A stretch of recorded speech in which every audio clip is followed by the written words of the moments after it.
काफी दिनों से इसके बारे में बात करना चाहती थी। आज मुझे मौका मिला और ये बहुत गंभीर मुद्दा है जो हम सबको पता है कि मैं अपने पूर्वज महाराणा सांगा के बारे में बोलना चाहती हूँ और ना सिर्फ मेवाड़ बल्कि पूरे देश की जनता की बात रखना चाहती हूँ कि सापा के जो सांसद हैं उन्होंने बहुत ही हल्के शब्दों का उपयोग किया है महाराणा सांगा के लिए और उनको किसी के प्रमाण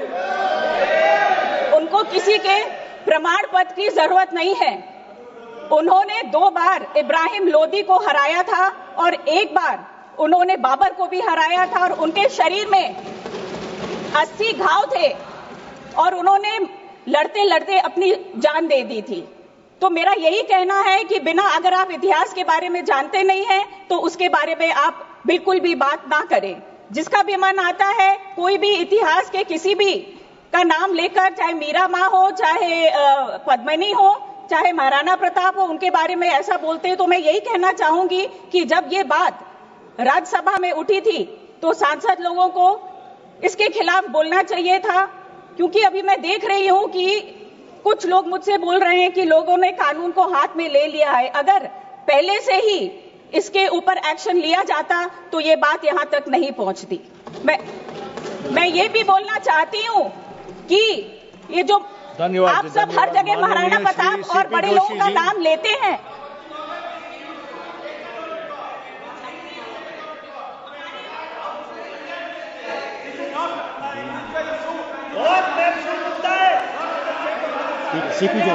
माननीय श्री सीपी जोशी जी, माननीय श्री सीपी जोशी जी।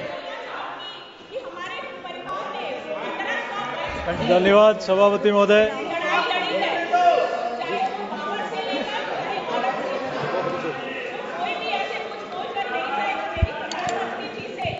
धन्यवाद सभापति महोदय। माननीय महिमा कुमारी जी ने जिस विषय को उठाया है वह सिर्फ मेवाड़ का विषय नहीं, पूरे देश का विषय है। कोई भी तुष्टीकरण के चक्कर में छोटी मानसिकता लेकर महापराक्रमी योद्धाओं के लिए इस प्रकार की बातें करता है तो निश्चित रूप से निंदनीय है और ऐसे लोगों के खिलाफ कठोर कार्रवाई होनी चाहिए। शायद उनके ध्यान में नहीं आया होगा कि दौलत खां के आमंत्रण पर बाबर भारत आया था और इब्राहिम लोदी को 2-2 बार धूल चटाई थी और बाबर को भी युद्ध में हराया था। राणा सांगा एक ऐसे पराक्रमी योद्धा थे जिन्होंने 100 युद्ध लड़े, 100 के 100 युद्ध जीते। इसलिए मेरा आपके माध्यम से मांग है कि कुछ लोग हैं जो तुष्टीकरण के चक्कर में, ये वही लोग हैं जो अयोध्या नहीं जाते और बाबर की कब्र को धोखने जाते हैं। माननीय श्री अमराराम वही लोग हैं। माननीय श्री अमराराम जी, हाँ बोलिए। ये माननीय सभापति महोदय, माननीय सभापति महोदय, मैं आपका आभार व्यक्त करता हूँ। एक सेकंड आप कंप्लीट कीजिएगा। चौथी पीढ़ी आ गई, ये बाबर की कब्र पर जा रहे हैं, इनको अयोध्या जाने में शर्म आती है। इसलिए मेरा आपके माध्यम से इतना ही कहना है। सभापति माननीय अमराराम जी, सभापति महोदय, मैं आपका हृदय से आभार व्यक्त करता हूँ कि आपने लोक महत्व जो न केवल राजस्थान के लाखों विद्यार्थियों का भविष्य खतरे में है, तो 457 महाविद्यालय सभापति महोदय 57 महाविद्यालय जो 4 ईयर का कोर्स जिसमें बीए, बीएड और बीएससी बीएड होते थे, वो 57 कॉलेजों को निश्चित रूप से नई शिक्षा नीति के तहत बदलना था और फरवरी 2025 में उनसे एप्लीकेशन भी ले ली गई और 2-2 लाख रुपए भी ले लिया गया, जबकि 3 तारीख तक उनको परमिशन केंद्रीय शिक्षा मंत्री की तरफ से एनसीईआरटी की तरफ से मिलनी चाहिए थी, आज तक नहीं मिली है। लाखों विद्यार्थी जो इस कोर्स में जाना चाहते हैं राजस्थान में और विशेष तौर से मेरे लोकसभा क्षेत्र में इन 457 में से 200 महाविद्यालय वहां हैं। वहां के विद्यार्थियों के लिए, वहां की महाविद्यालयों के स्ट्रक्चर के लिए ये 0 आवर हो जाएगा। इसलिए मेरा आपके माध्यम से सरकार से निवेदन है कि तुरंत इसको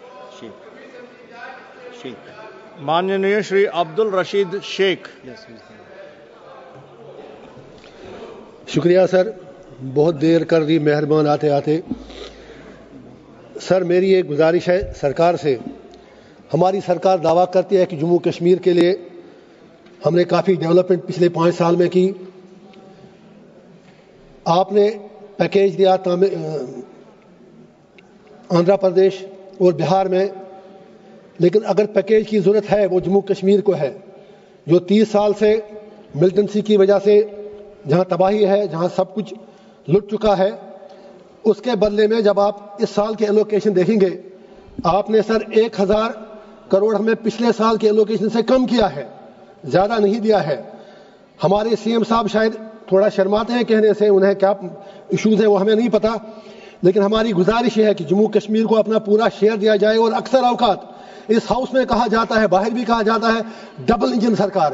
ये डबल इंजन क्या होता है? जब हम if we are all under oath, फिर सारे लोग बराबर हैं, सारी स्टेट बराबर हैं, सब लोग बराबर हैं। Why will you give package to some states and to others not?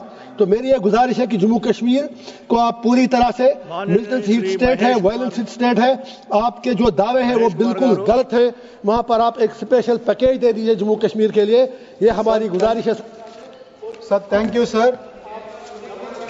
Sir, in our constituency, we are having a Kolleru lake where almost 3 lakh people around the Kolleru lake lives from long time.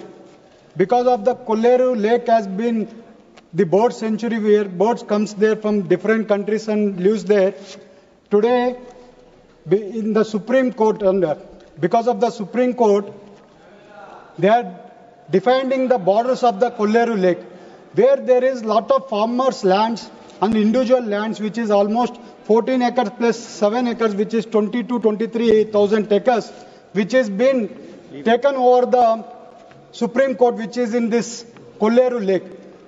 We have asked, requested every time in the courts of Supreme Court that to see that the individual farmers' land should be not included in the Kolleru region. But it is not taken care, sir. Today, our CM Chandrababu Naidu garu also and Pawan Kalyan garu also has taken incentive to solve the issue of Kolleru lake, which is there from last 20 years now, where 4 lakh people are suffering from last 20 years. Till today, they don't know that they will be living there or they will be moving from there because of this Kolleru issue. But I have requested Forest Minister also.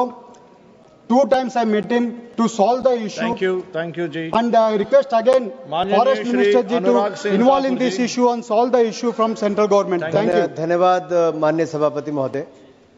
मैं पहाड़ी क्षेत्र देवभूमि हिमाचल प्रदेश के railway के विषय उठाना चाहता हूं।